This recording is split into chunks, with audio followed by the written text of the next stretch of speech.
Hello and welcome to the Candidate Forum for the Forest Lake School Board. I'm Heidi Boyd and I'm a member of the White Bear Lake Area League of Women Voters, and I'll be your moderator today. I do not live in the Forest Lake School District. The League of Women Voters is a nonpartisan volunteer organization which encourages citizens to participate in government. Our mission is to support voter education and voter rights. We do not support or oppose any candidate or political party. Our goal is to encourage citizens to learn more about the positions of the candidates who will be on their ballot. All candidates who filed to run for this position were invited to participate in the forum today. And today we have 6 candidates, and they are Tessa Antonsen, Mark Castle, Rob Raphael, Jim Smith, Gail Tyson, and Daniel Tuat. There are 2 candidates who were not able to be here today, Julie Corcoran and Laura Duranju. There are 4 open seats for the Forest Lake School Board. To begin our forum today, each candidate will introduce themselves by name and make an opening comment of up to 1 minute. Our timekeeper will show warning signs of 30 seconds, 15 seconds, and then a stop sign. At the time if you see the stop sign, you can finish your sentence. For opening comments, candidates will respond in alphabetical order by last name. Thereafter, the order of speaking will be rotated. Candidates will have 1 minute to respond to each question, but candidates, you don't have to use the full time. You can say what you have to say and be done, and that will allow time for more questions. Each candidate will have up to 3 opportunities to clarify information or rebut another candidate's responses. Each rebuttal is limited to 30 seconds, and a candidate may only use 1 rebuttal per question. When our questions are finished, candidates will have 1 minute for their closing remarks, and that will be in reverse alphabetical order by last name. The questions for today's forum were received in advance from the public and reviewed by a committee of League of Women Voter members. We are not going to use any questions that are unclear, hostile, or personal in nature. We may consolidate questions that fall in the same general topic area, and all questions submitted are the property of the League of Women Voters. So we will begin with our opening comments, and we'll start with Tessa Antonsen. Hi, well, my name is Tessa Antonsen. I live in Columbus with my husband and 3 boys, all of whom have been in the Forest Lake area schools, including Lino Lakes Elementary and the Forest Lake Middle School. We moved here in 2012 and very much enjoy the community here and all the things it offers while giving that rural feel. We've had wonderful experiences within the school district through community ed, school-sponsored programs and events, and meeting many of our neighbors through my husband's honey and selling that to our friends and family as well. I'm running for school board first and foremost to advocate not only for my own children, but for the taxpayer and for your kids and grandchildren, the teachers in our community. My goal is to encourage increased community engagement and be more transparent about what is going on and advocate for academics. Thank you. Thank you, Tessa. And next we have Mark Castle. Thank you for inviting me here. My name is Mark Castle. My children have graduated in 2014 and 2017, and I had done many things with the school as far as chaperoning and helping out with the sports. And there were issues when my kids were in school, but it does seem like that the issues have increased or gotten worse. And my focus is academics. Children should be independent adults when they leave the school system.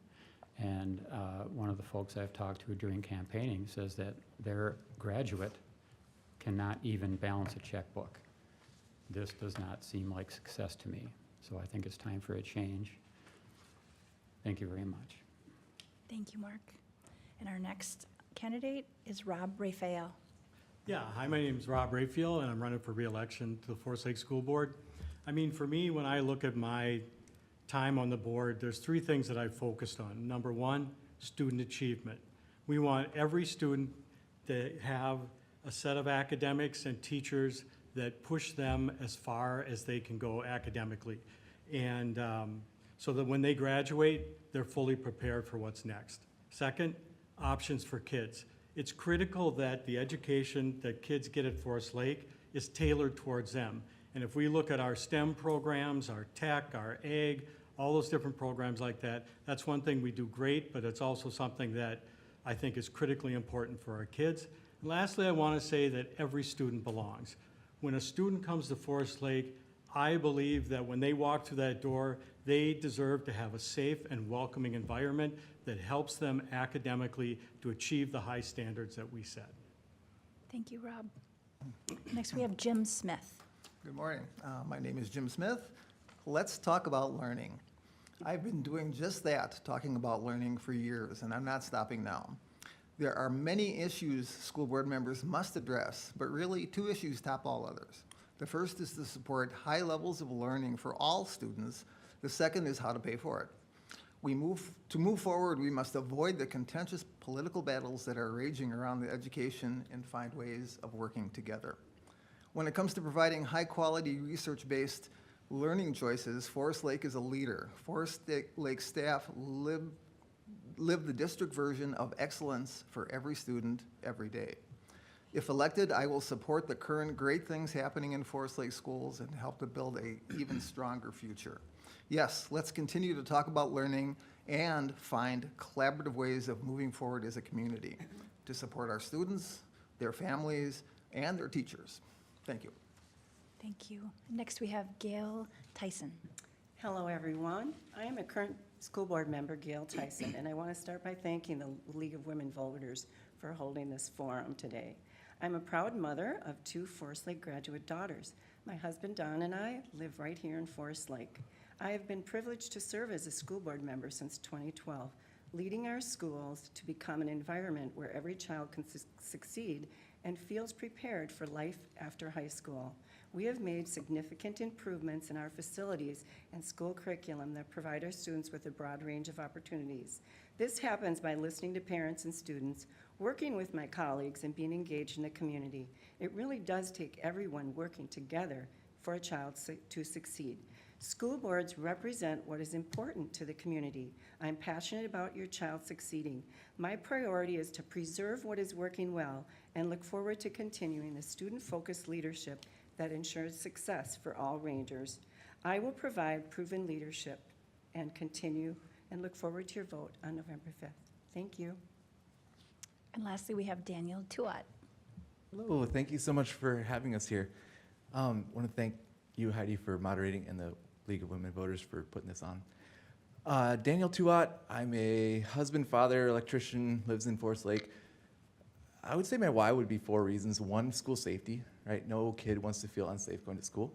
Can expound on that later. The second would be academic excellence. 1 out of every 2 of our students are failing the state MCA test.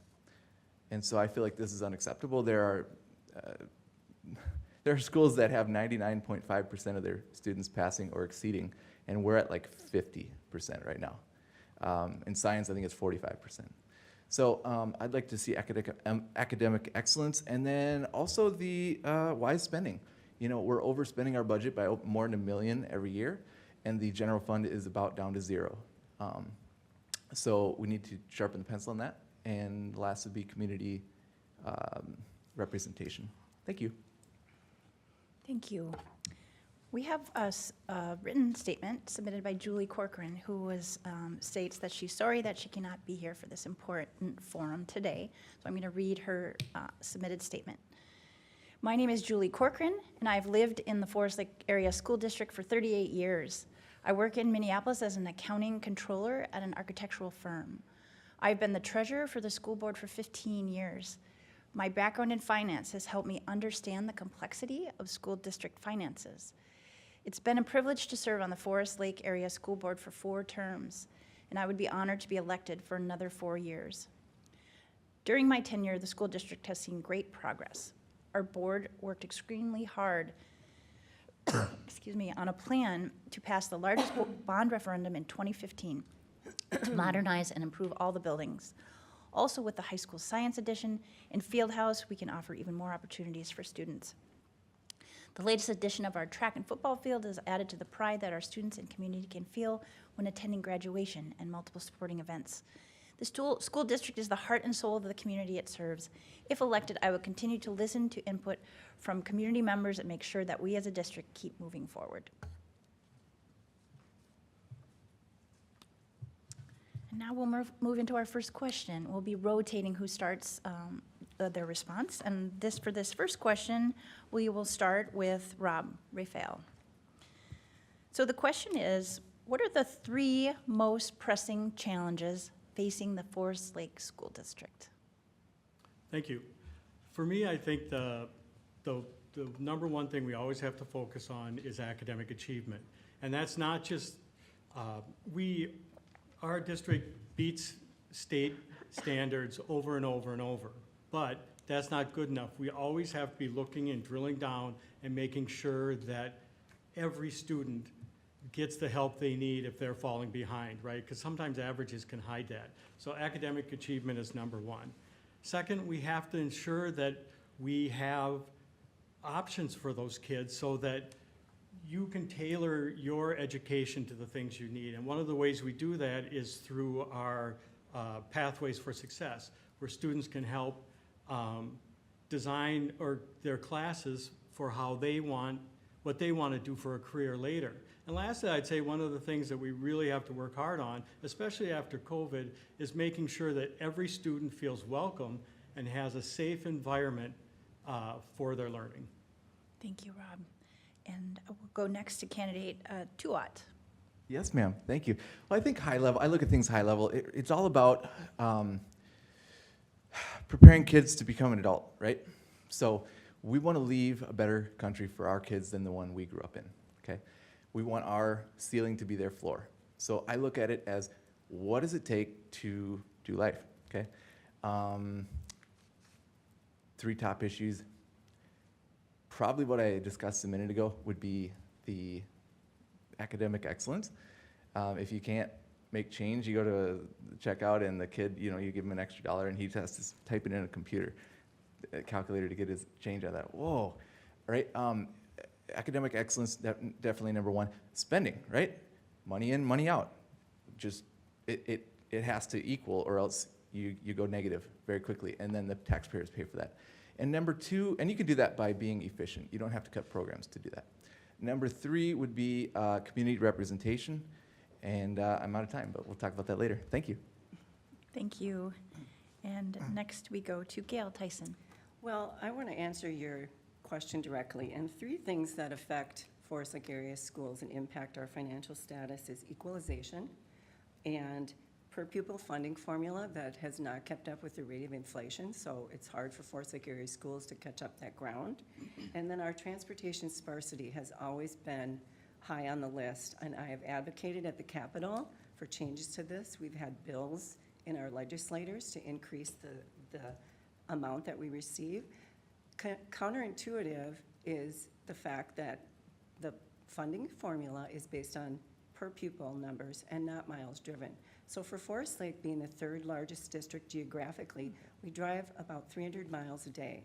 So that in essence is passed on to our taxpayers and to our school district where we have to pay that funding to run our buses. Property equalization, we're always working on that with our legislators because it's very unfair formulas. And in Forest Lake, we know we don't have a lot of property wealth. Thank you.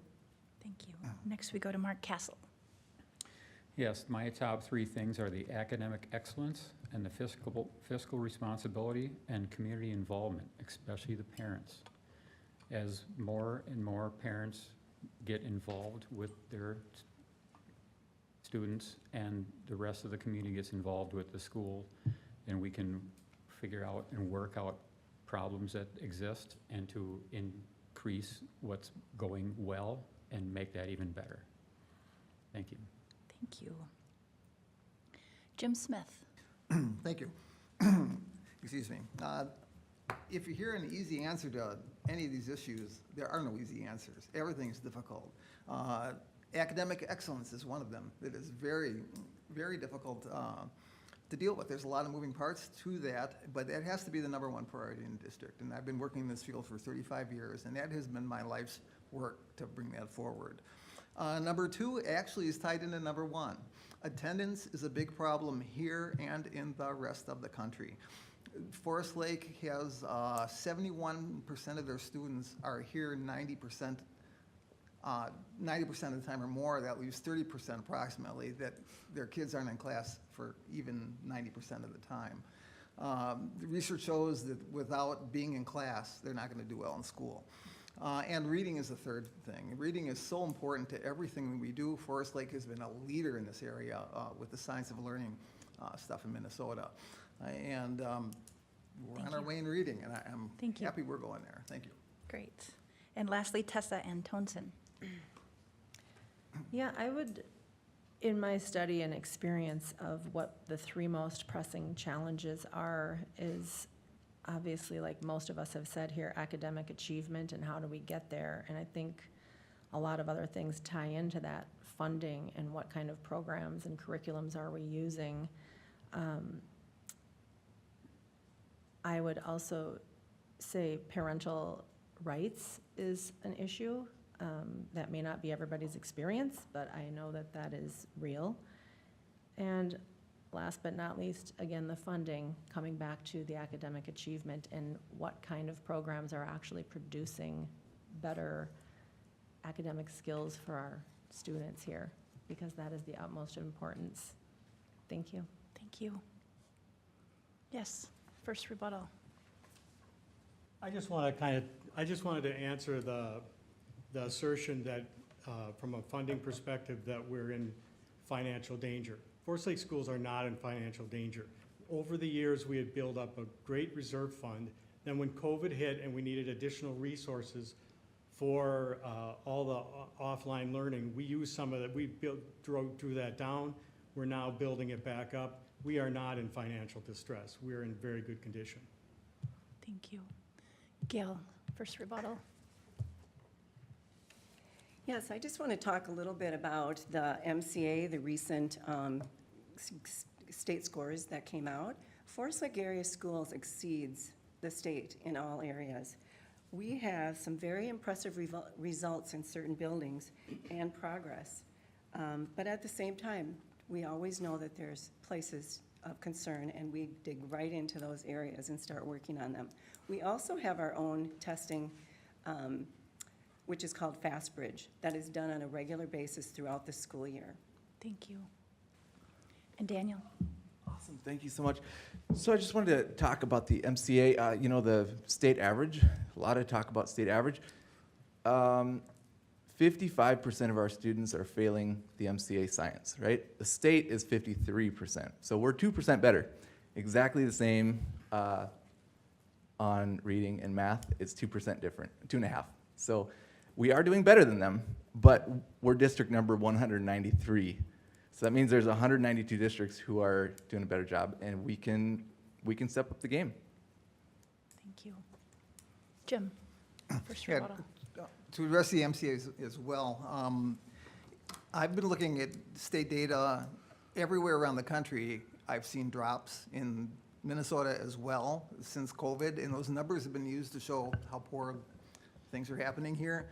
It's the same all over the country. The NEAP scores have dropped almost an identical amount over those years around the country.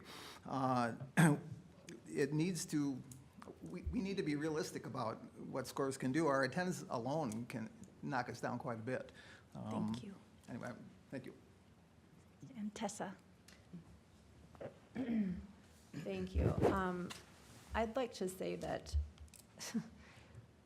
when we look at the test scores, they aren't everything, but they are a huge issue. And we can look at I'm wondering, what ways are we looking at evaluating what's working in our schools to increase our students' achievement, as opposed to the extra programs that we're spending a lot of money on that may not benefit everyone and actually create the equity that we are proposing to do.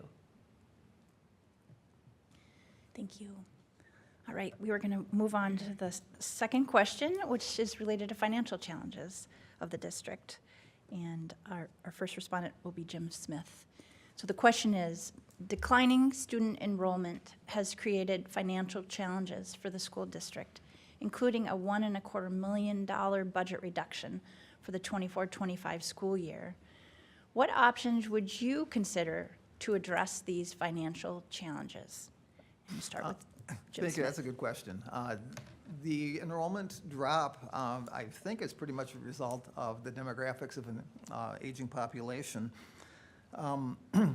What I would look at is learning has to be number one priority. For example, the middle school program right now, or I should call it the junior high. The junior high is moving to a middle school model. This is an excellent example of shifting things around based on brick and mortar decisions, but it's basically really good for learning. A middle school model is much higher, is an effectiveness rate than a junior high. So that's a positive move to save some money, but it's a positive move for education. And that's what I've been seeing in this district since I started going to board meetings a year and a half ago. There's lots of information out there all the time if you just look for it. Thank you. Thank you. And next we go to Tessa Antonsen. I would ask that you repeat the question for me. Thank you. Absolutely. Please. So declining student enrollment has created financial challenges for the school district, including a $1.25 million budget reduction for this 24-25 school year. What options would you consider to address the financial challenges? I would say we have to look at what we are spending our money on very closely and allocate those funds towards academic achievement first and foremost, as well as our teachers. Thank you. Thank you. And next we go to Daniel Tuat. Yes, ma'am. Okay, so the declining student enrollment, right? 63% of students in our district go to Forest Lake Public Schools. So that means not almost half, but quite a few are going elsewhere, right? We're number 193 as a district. Just up the road, Matamidi is number 11, right? So that's a whole other issue. But funding-wise, there are creative ways to save money, right? Collaboratives, working with multiple districts on a special program to save costs and something. You don't have to cut programs in order to save money, right? There's efficiency things, right? Administrative costs. DEI programs, they don't call them that, but they burn a lot of money actually, and they don't add to academic success. The other thing would be creative funding sources. Like, we have a lot of buildings, right? Hiring one out on a Sunday morning. There's a lot of churches that would love to meet, that they do that in Fridley. What about other people using our track and field, renting it? Just ways to make extra money. So, thank you. Thank you. And next, Rob Raphael. Yeah, thank you. As our demographics change, we've just seen less students coming in, and we have to adjust with that, right? I mean, I've worked in private industry my whole life. I was self-employed for a little while. But when things like that change, you have to adjust. And so for us who are focusing on academics and choices for kids, we have to say, we've got this community school model that we are 100% behind. How do we keep those community schools open and yet rearrange them so that we save costs that reflect the less students coming in? We are one of the best choices in this area for a school. And so that's number one, in keeping those students coming here. But we also, this is just a natural thing we have to adjust for, and we are adjusting for it. I would also say we had a comparison to Matamidi. Compare the number of administrators to Matamidi to here, and you'll find that we really run a tight budget in this district. Thank you. The question next goes to Gail Tyson. Well, I just want to counter some of the conjecture, and I want to talk about the exciting news about Forest Lake High School's graduation rates, which rose 6% from 2022, from 86% to 92% in 2023. We offer 15 AP courses at our high school, CIS courses, 19, and industrial certifications are 14. We are doing a lot of things right in Forest Lake area schools. But to speak about the declining enrollment, we have already had a study done by a retired demographer. So we are well aware of the declining enrollment that school boards across the state are feeling. It's just low birth rates. Your kindergarten size isn't matching your graduation.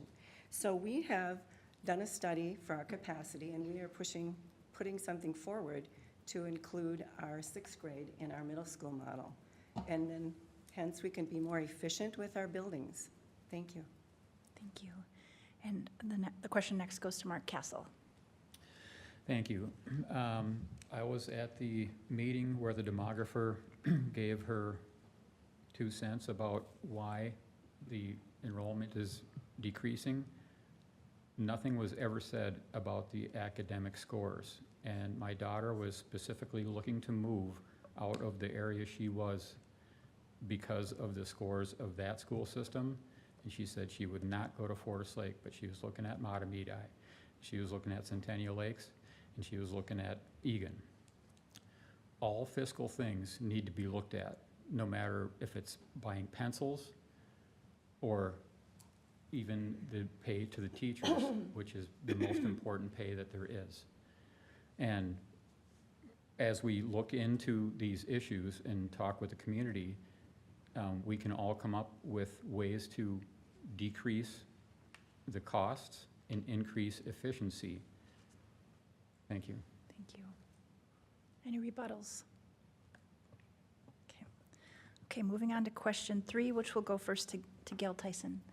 The question is, considering the financial challenges facing the district, what experiences do you have that will help you as a school board member carry out your financial oversight responsibilities? Well, as a school board member, I continue every year to advocate at the state capitol with legislators.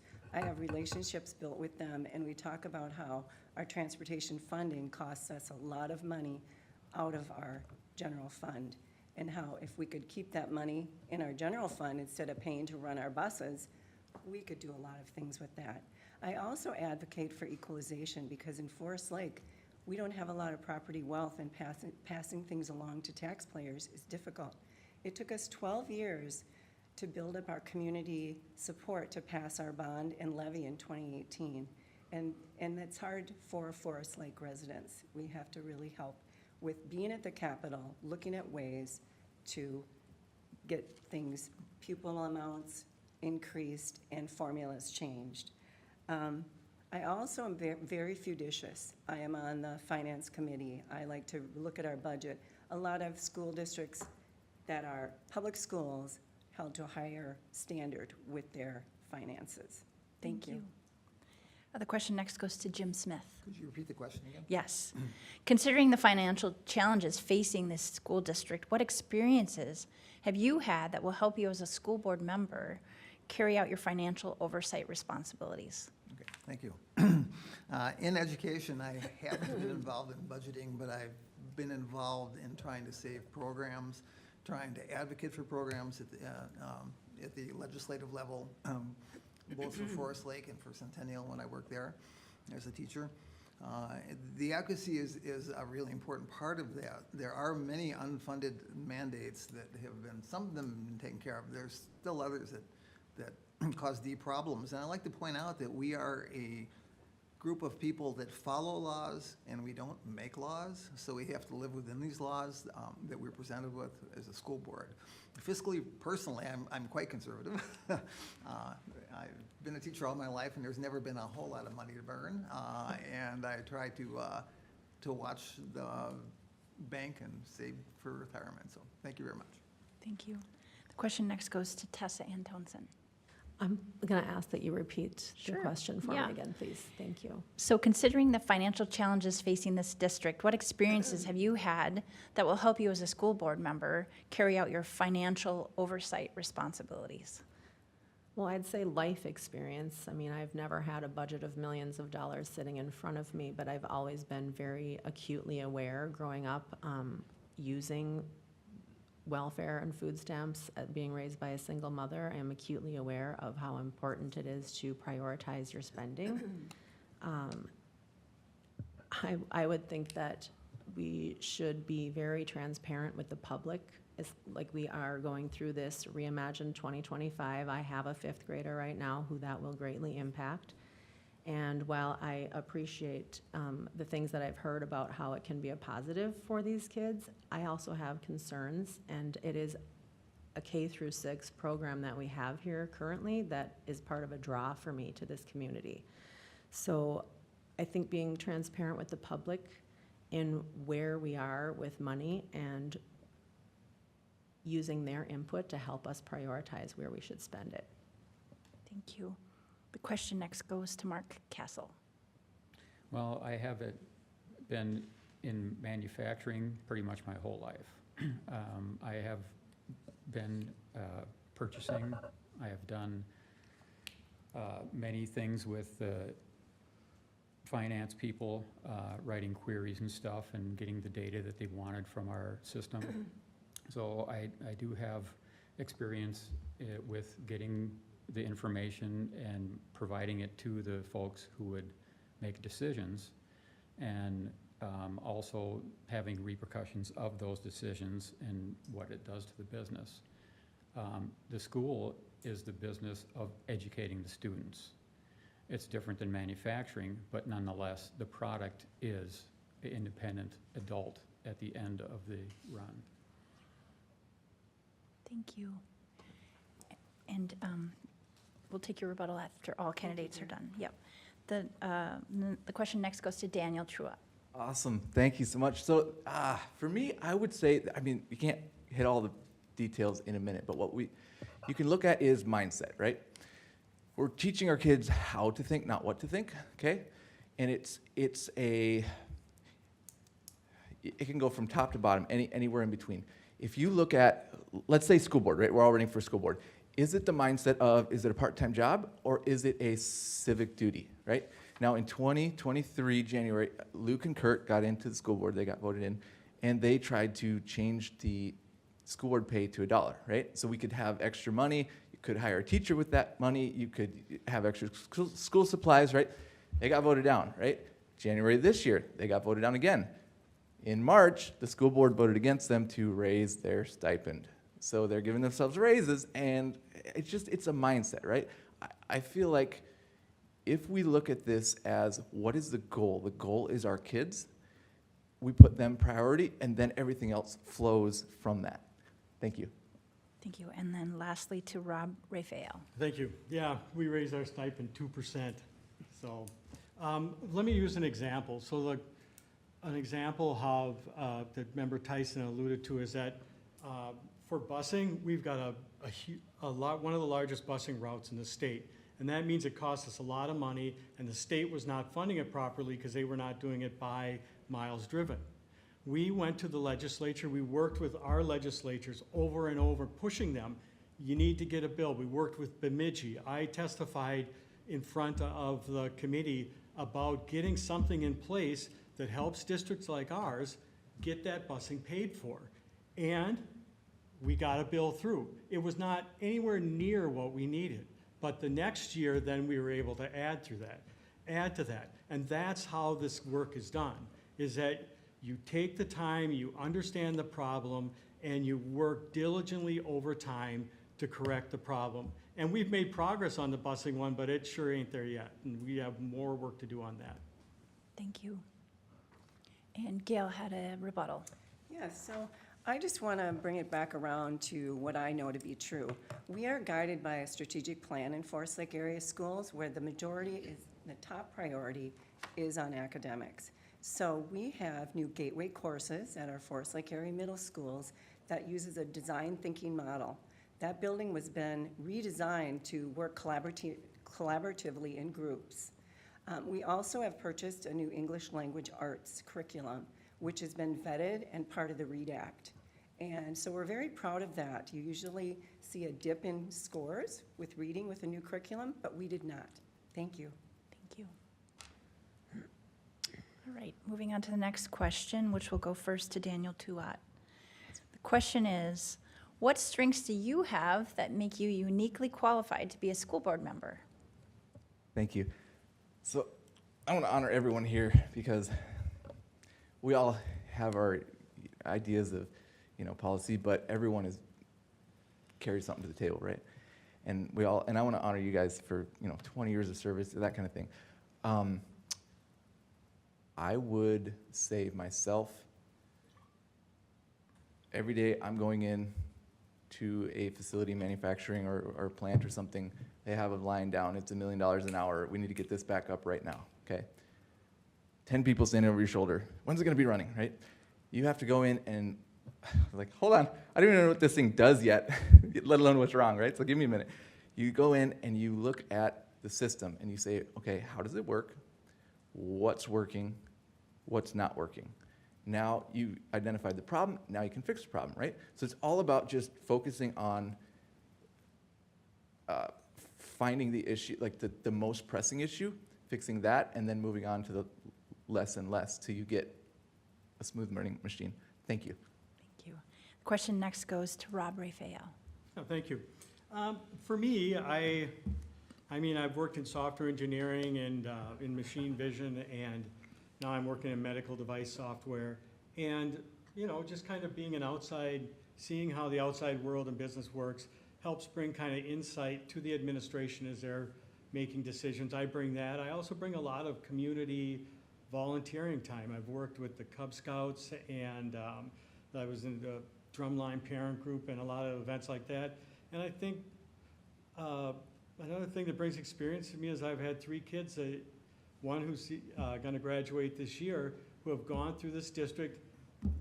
All 3 kids are very different, have very different needs, and I have watched how this school district has addressed their needs over and over and over. And so, and lastly, I would say I've got a lot of experience on the board. I have watched how this district started out with a funding scheme that was just not great, and we've moved it towards a very successful way that we do our finances. Thank you. The question next goes to Jim Smith. Thank you. I've worked for 15 years in Centennial as a classroom teacher. Beyond that, I worked with Centennial as the middle school assessment coordinator, and we worked with building professional learning communities in that building. As a result of my work there and in another school I worked with, I helped 2 schools win academic awards that we were recognized for. Moving beyond that, I was then offered a position to train teachers around the country from a company called Solution Tree. You had to have worked in an awards-winning school in order to get that offer. And I worked with schools from California to New Jersey for 5 or 6 years, helping teachers to write assessments, to look at standards, and to improve the quality of learning in their schools. I've been in public schools since I was 5 years old, so that's almost 6 decades of being in public schools, and I can't seem to get out of it, and here I am trying to get into them again. Thank you. Thank you. Question next goes to Gail Tyson. So what makes me a unique and brings my strong abilities to Forest Lake Area Schools as a school board member is I'm a good listener, and I'm very passionate about listening and being out and engaged in my community. I'm at all the events. I'm kind of a grassroots school board member. I came up through the ranks working at Scandia Elementary as a Title I teacher. I was on the PTO there. We built a new playground. I went to the Forest Lake Middle School, and I was on the PTO there as well, working and meeting and doing those grassroots things with parents. I'm also a former parent aware quality coach and an advocate for state courts as a guardian ad litem. I think good listening is really one of my assets. I hear that from the community all the time. They seek me out to talk to me and have these conversations that are important for our students. Thank you. Thank you. The question next goes to Tessa Antonsen. As My unique qualities. As a nurse of 28 years, I've been in the service of other people and the advocate for their care. And being a nurse creates a position of being in the middle between what you're being asked to do, making sure you understand why you're being asked to do it, and then advocating for the person for whom these directives are being put. So I am also a holistic coach, so I have experience working with people, very strong, good listening skills. And I believe that it is important to listen to the people when they have concerns and understand that they are real and not just bypass things by focusing on the positive all the time. We have to take a look at both sides of things. Thank you. Thank you. And lastly, the question goes to Mark Castle. Thank you. I am largely self-educated. I read manuals and things like this. That's how, when at one point my employers discovered that I was a geek, they moved me from being the CNC department to being the IT department, doing the purchasing, doing order entry, and all these other different things because I read and learned the system and took it upon myself to figure these things out. And many of the subjects that my children were learning, they actually went out and saw some YouTube videos of some very good people that are educating on YouTube. And better than 4-point grade point averages were achieved in that by doing that. And so just looking at things from an individual perspective and how people can learn is where my strengths are. Thank you. Okay, we're going to move on to the next question, and it's going to go, oh, Can I sorry. give a quick response? Yes, Rob. One of the things that came up was a statement about transparency with the school district. And one thing I want to say is that as a board member, I am really proud of the work that I've done. And I'm proud of the work that our school district has done. And as far as transparency goes, I want people to see the work we're doing. I want people to see those kids thriving. I want people to see how hard we work to get the kids that are falling behind the help they need. I'm proud of our work, and so transparency is easy. Thank you. Okay, next question, and we'll start with Mark Castle. The question is, some members of the community have expressed concerns about what is being taught in the classrooms. This has become a point of contention at school board meetings. As a board candidate, do you have any concerns about what is being taught in the classrooms? And can you state why or why not? Yes, I do have concerns, and I've talked to many people while I'm out campaigning, and they have concerns too, that there are things that are in the school that actually don't have anything to do with the academic success of the students. And all of the programs that don't have viability with somebody after they come out of the school system for their being able to get a job or be an entrepreneur or whatever it is they decide to do, they don't follow along with actual education. So my concern with any of the curriculum that is not academic achievement is that perhaps we need to look at it and either eliminate it or downsize it and then increase the size of the things that have to do with life skills so that the students can be prepared for adulthood. Thank you. The question next goes to Gail Tyson. Well, we work very hard at our culture and building community in Forest Lake area schools. We have soft start days so that our 8th graders and our 7th graders and 9th graders at the high school can get that peer-to-peer support with our web leaders, where everyone belongs, and our link leaders at the high school. We have an incredible team of teachers that work hard on the standards that we get from MDE that are embedded in our curriculum. They are an exceptional group of educators, and they're both professional and exceptional in that the majority of our teachers hold a degree in the master's area. I think that we are transparent, and anybody can come and be on our curriculum committee if they want to learn more about how these decisions are made. They can go into their classroom and discuss the curriculum with their teacher. They can go in and talk to their building principal. We are transparent, we are open. I hear the complaints from people that aren't willing to do that. So I am always welcoming people into our buildings to do that. Thank you. Thank you. The question next goes to Rob Raphael. Thank you. Yeah, I think a lot of outside organizations and national organizations that have never been to Forest Lake are putting out information saying that schools are teaching all these scary subjects, and it's a bunch of baloney. Our schools, we have a number of tech classes, we excel at our science classes, we have high-level math classes, our AP classes are through the roof, and our students do great at them. When a student leaves our school, they're ready. And we give them all these different options. And a couple other people were talking about our curriculum in the early grades for reading that we're working on. This is important work, and it happens through the curriculum committee, which is open to the public. If you want to have a voice in our curriculum, what we teach, you can be on the curriculum committee. You can hear about all these different reading programs, and it doesn't stop there. It goes to the teachers and the principals and the parents. They all have a voice in what we teach, and it shows. Thank you.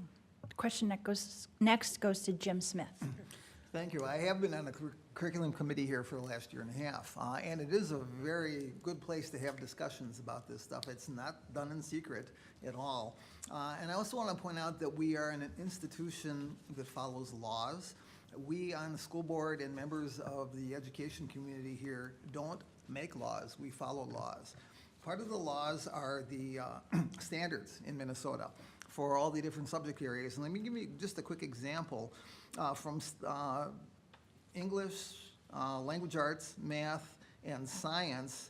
There are 425 pages of standards. You can find them online, which means there are probably 2,000 to 3,000 standards that teachers are responsible by law to teach in class. Now, obviously, they can't get to all those, and they don't, but there are things to be put in place by teaching and learning department and the superintendent's office to make sure we stay on that track of staying on the standards. Thank you. Thank you. The question next goes to Daniel Tuat. Yes, ma'am. I just realized there's two cameras. Don't know which one to look at, but that's right. I'm just, again, it's back to mindset and looking at things objectively. I think a lot of parents are upset, worried, scared of, whatever you want to call it. I think Elon Musk termed it the best, called the woke mind virus, right? You can call it whatever you want. It goes back to, and what was spoken here earlier was we actually are doing a lot of right things in the school district. I mean, we have carpentry programs, shop programs, like who has auto shop anymore, right? The Forest Lake does. We have woodworking and metalworking, right? All these kind of things. Students will actually build a house and sell it. I mean, that is awesome, right? There's a lot of really good things. I think parents are just worried about indoctrination creeping into education. We want to be educated, not indoctrinated, right? So it's something that you need constant vigilance to keep those raunchy books out of libraries, to keep, just goofy stuff being taught. Thank you. Thank you. And lastly, Tessa Antonsen. I would ask you to repeat the full question for me again, Sure. please. So some members of the community have expressed concerns about what is being taught in the classrooms. This has been a point of contention at school board meetings. As a board candidate, do you have concerns about what's being taught in the classroom and why or why not? I do have some concerns, yes. I mean, I've had personal experience with some of the concerns that people in the community have also expressed to me. I believe that when we step foot into a school building, school property, venue, any whatsoever, everyone should be held to the same standards of behavior and accountability. And I don't believe that that is happening. And I think when we have children that come home and say there's repeated outbursts happening in their classroom, and you don't hear anything about it from the teacher, and then you're being told your child is having trouble focusing, I think there's things that need to be addressed. I think that's where that transparency comes in. And I think there's work to be done there. Yes, thank you. Thank you. Okay, moving on to the next question, which will go first to Tessa Antonsen. What strategies will you use to engage teachers, students, families, and community members in discussions regarding the direction and policies of this district? Well, I would say at this point in the game, we should be using more social media outreach to our community.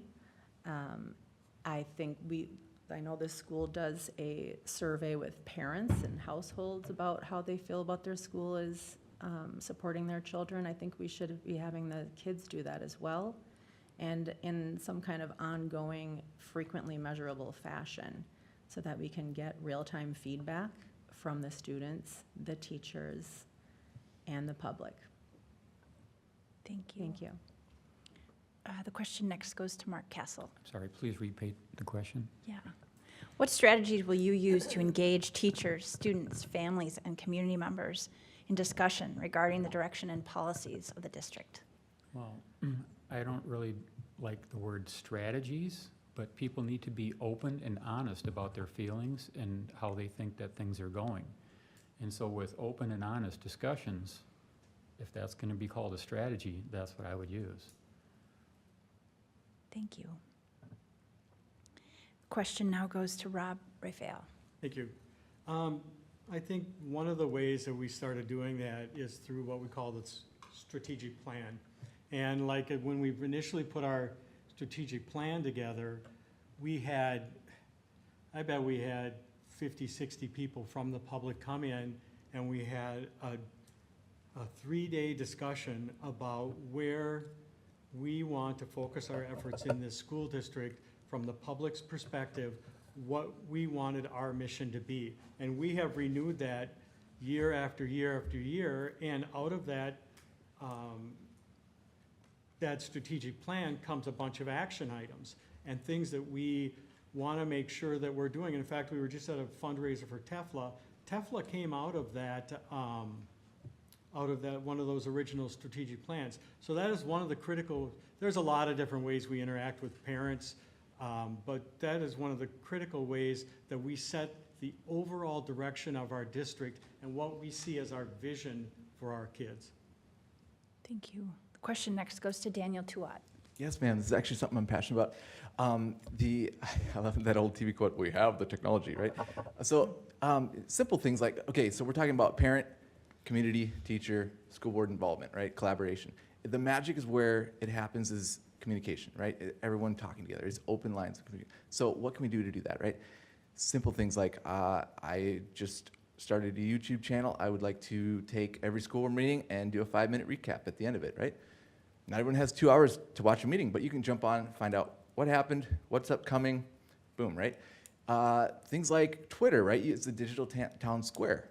You can collaborate with the community, have ideas, when you're representing someone, you're literally representing their thoughts and ideas. So we need to be in constant communication. It's super important. So yes, a lot of ideas. Thank you. Thank you. The question next goes to Gail Tyson. Yes, well, my strategy will continue as it's always been, to be out in my community, to be at games, to be where they are, be at the music concerts, go to their PTO meetings, be where the community is and my constituents, and be very accessible to them. I had a conversation that went 15 minutes at the football game a Friday ago. I also will run into parents and constituents in Target, wherever I am, I'm always accessible. If you want to grow honesty and grow your trust, you need to be out in the community, you need to be at events, you need to be engaging with the students and the parents and everyone in our Forest Lake Ranger community. Thank you. And lastly, to Jim Smith. Okay, thank you. When I started looking into the district almost 2 years ago now, actually, I started going to listening sessions. These are offered before board meetings. the first board meeting of the month where community members can come in and give feedback. The superintendent is writing, I think he writes a column every so often in the Times paper. Online is a great resource for the Forest Lake Schools community. Also, I do have a little concern about social media as being an avenue for this conversation. X, or Twitter as it used to be known as, is an example. I did some quick math, we probably have close to 16,000 people in a district on Twitter out of 50,000. However, Target, Best Buy, General Mills, Medtronics, United Health Groups, 3M have all stopped working on Twitter. And the statement from 3M was, we, like many other companies, want to create a safe environment for dialogue. And that's the key, a safe environment for dialogue, where we can have these important discussions and move forward. Thank you. And a rebuttal from Rob Raphael. Well, it's kind of a rebuttal. Number one, I wanted to agree with Member Tyson, because that is the core of it. It's just being available for people. And I just had a discussion with somebody who was responsible for some hockey, and he was having a concern about working with the district with communications, and that conversation is critical. And I'd also like to say that we have a lot of social media going out as a school district, and it's, yeah, if you want to watch, if you're interested in sports, academics, all those things, and I'll leave it at that. Thank you. Thank you. All right, we are going to move on to our last question for today, and then we'll have closing remarks. So the last question first is going to go to Daniel Tuat. And the question is, the number 2 goal of the strategic plan of the Forest Lake School Board is to attract, develop, and retain highly qualified educators. However, Forest Lake teacher salaries are lower than neighboring and comparison districts. Yep. Given this pay disparity, why should teachers stay in Forest Lake? Thank you for that question. This is huge. Teachers, policemen, firefighters, and military are some of the most underpaid employees in our individuals in our nation, right?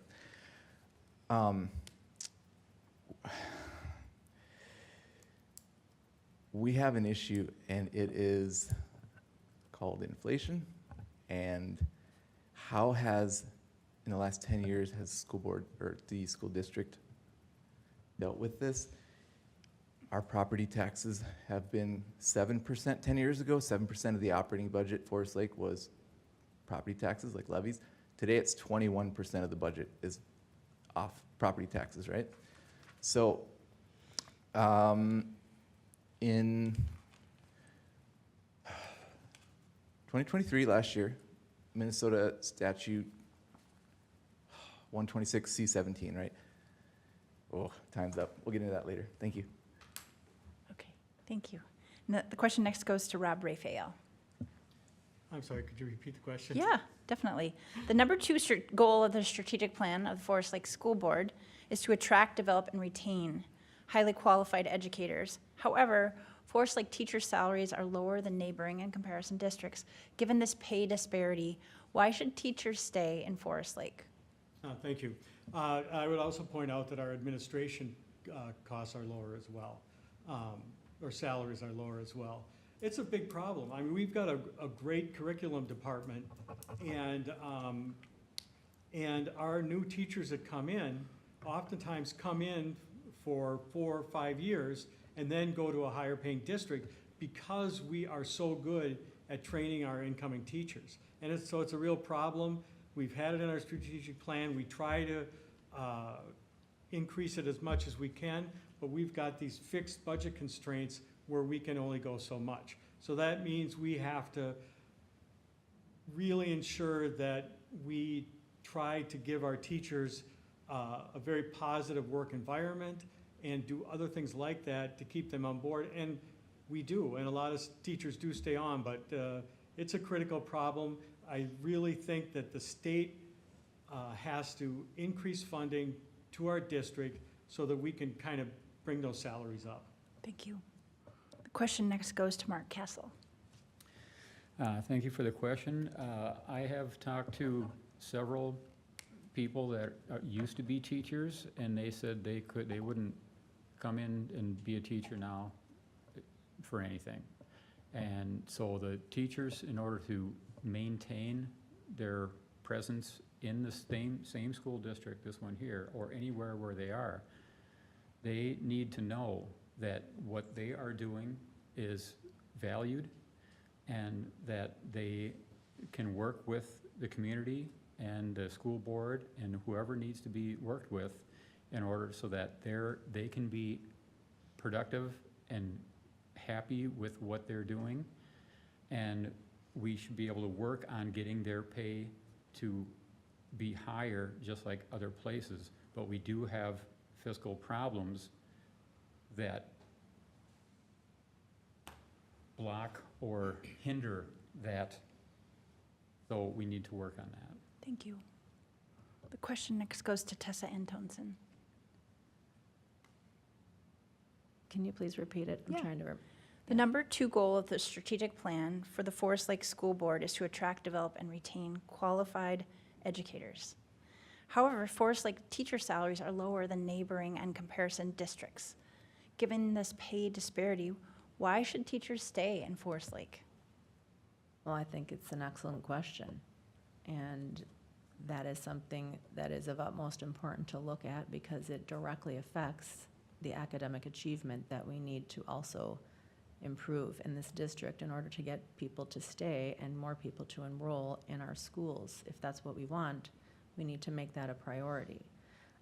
Being a nurse of 28 years, I see some similarities from the healthcare system to the educational system, where the teachers are the backbone, such as like nurses are kind of the backbone or a big part of it in the system that they work in. And when they do not feel valued, and when they are not paid, compensated well, and when they do not feel safe in their classrooms or safe to speak up about things they disagree with, they will leave.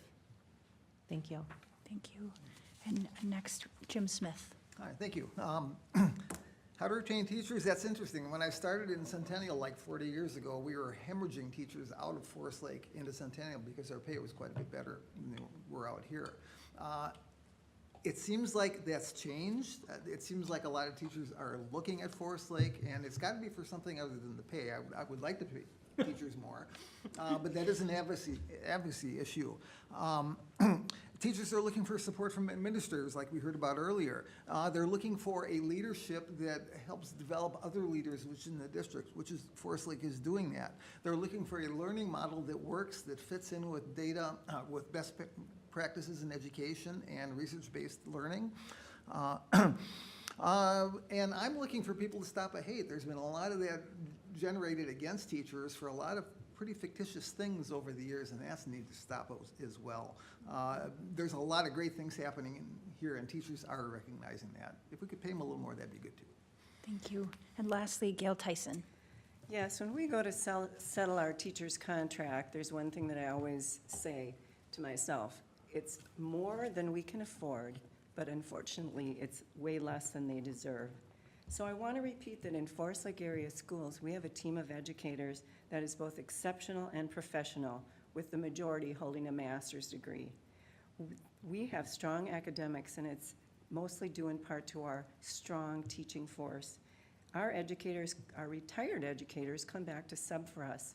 When we have retirements every year, we have teachers retiring with 20 to 30 plus years in Forest Lake area schools, because there is that strong leadership, there is that camaraderie, there is PLC time and support for what they're doing in the classroom, having time to share ideas and how to grind down and drill down on what is best practice. So I'm proud of our teachers. We have such a strong group. They are admired by parents throughout the district, as well as myself and our whole school board. Thank you. Thank you. We will now turn to our closing statements, which we will do in reverse alphabetical order by last name. Each candidate will have 1 minute for their closing statement to summarize their qualifications and positions. And we will start with Daniel Tuat. Awesome, thank you so much. So property taxes, tax levies, right? This is what got me into the race. The 2018, we voted as a community to almost double our tax levy to support our schools. I actually voted for it, right? But I voted for one tax levy. I didn't vote for two. The 8 years is coming up very soon. The current school board is talking about, there's a new authority from the legislature that they can just take a vote of 7 and completely re-up the levy without bring it to the citizens to vote. And I feel that's wrong. There's a team of us we call ourselves Team Tank, because that's the acronym of our last name. We're running against this, to stop this, because we feel like that's reaching in, grabbing your ballot and voting yes for you, and I don't agree with that at all. So Team Tank, Daniel Tuat is my name, and I would just love your vote on November 5th. Email me, daniel.fls@proton.me, or give me a call and we can chat, 763-568-5759. Thank you. Thank you. And next, we go to Gail Tyson. Yes. Together and with your vote, we can preserve what's working well in Forest Lake area schools and continue that upward trajectory of building our students' academic futures. I am passionate about your child succeeding. I always listen to parents, students, and community voices. I have seen our district grow and improve since being elected in 2012. To this, I'm very proud. We have also faced challenges such as working through COVID and distance learning, but we are recovering from that, and our scores show this too. Our recent MCA results show we exceed the state average in all areas. My passion for public education extends beyond our school board. I also serve on Northeast Metro Intermediate Board. This is a member district board that focuses on serving our special needs students in a level 4 setting. I was also elected by my East Metro peers to be a director of Minnesota School Board Association. This has given me a leadership role in discussing policies and issues facing public schools and learning firsthand what is working well in other districts and across the state. I am your partner and proven leader in education. Thank you for your vote on November 5th. Thank you. And Jim Smith. Okay, thank you. I know how learning works. Okay, I have a proven track record of growing it in many different places. And I'm also not objective. I will admit that up front. If it doesn't, if it's not something that works in learning, if it's not research-based, if there's not data behind it, I'm not objective about that. We need those pieces in place to make sure that the learning program in this district is the best it can be. And there's a lot of good stuff in place in that regard. I like to build coalitions, and this district is a place to do that. We've got a director of curriculum and instruction who's top-notch. I'd put him up against anybody in the country on how to improve learning in this district. This is also why I'm a member of the Ranger team running for school board. I'm working with these two, and Julie, they're a heck of an act to follow, and they've done a lot of great work supporting this district over the years, and I'm just a pleasure that I can join them on the ticket. Thank you very much. JimSmith.com. JimSmithSchoolboard.com, I'm sorry, is my website. Thank you. And next, Rob Raphael. Thank you. One thing I'd like to point out that Daniel from the Tank team waited till his rebuttal, or till the last statement in the debate, to say that he's in favor of cutting funding to the schools. And I would have liked to have heard through this debate how they would support their academics and paying teachers and all that stuff with a big major cut to our funding. But that aside, I just want to, number one, say how proud I am of serving the Forest Lake schools, being on the board and being a part of all this incredible work. The proudest day of my year is handing out diplomas at the end of the year and seeing that excitement of kids and parents as they're in the stadium and thinking about the future before them, and knowing that we have done everything we're able to give them the start in life that they need. And I couldn't be prouder of my work. Thank you. Mark Castle. Thank you for inviting us to this forum. My goal is the academic achievement, and again, I'm largely self-educated, so there's many things that we can do to help the children actually do that for themselves, along with the classroom work. You can reach me at castlecampaign@protonmail.com. You can call me at 612-240-8803 and give me your suggestions and give me your concerns, and I'd like to work together with all the folks out there to improve the school system so we can have educated students. Thank you. And lastly, Tessa Antonsen. Hi, well, first of all, I would like to thank you, Heidi, for moderating this forum, and to the League of Women Voters for hosting us today. It's been quite an experience. I am Tessa Antonsen. I am the A in Team Tank with Daniel Tuat, Tessa Antonsen, myself, Laura Durangu, and Mark Castle here. We are advocating for change, for high level of transparency and communication with the community. I, as Laura has said in the past and Daniel just now, would not approve a vote to renew a levy without public input. We are also highly focused on academic achievements. The fact is that in the middle school, math is at 56%, and in high school, math is at 31.6%. And respectively, 21% of households strongly or disagree that teachers in that school care about their kids. And I think while we do many good things well in our schools, we also need to acknowledge these points and work at changing them and improving them. Thank you. Thank you. This concludes our forum for the Forest Lake School Board. Thank you all for your participation. Our website is lwv-wbla.org and has listings for all of our candidate forums and links where you can submit questions for these forums. You can review the recording of this forum and all of our forums on our YouTube channel of Women Voters White Bear Lake area. You can look for it also on your local cable channel and at the time of your choosing.